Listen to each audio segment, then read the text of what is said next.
Welcome to the Learning Pines YouTube. We hope this video helps.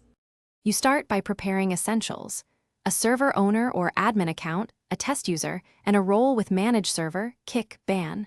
Once done, invite Wick Bot using bot and applications. Command scopes and select the moderation permissions it needs. You should create a dedicated testing channel to avoid false positives in production. This lets you validate actions safely. Make sure the bot's role sits above roles it will manage. These initial steps get you into the configuration interface quickly, so you can enable protections. You now enter the Wick dashboard and open Anti-Raid. Start by defining clear thresholds: joins per minute, mass role changes, message burst limits, and minimum account age. Once thresholds are set, assign actions for each trigger, use temporary timeout for testing, escalate to kick or ban for repeated offenses.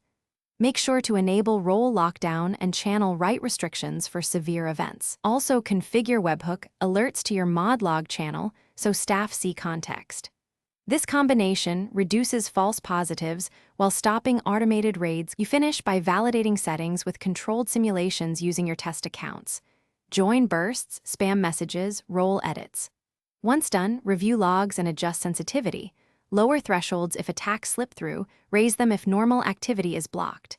Make sure to whitelist trusted roles and bots so automations aren't disrupted. If something fails, check 3 common causes: bot role position, missing OAuth permissions, or webhook/channel permissions. A single troubleshooting tweak usually resolves misfires and gets Wick protecting your. Thanks for watching. Consider subscribing if we helped you.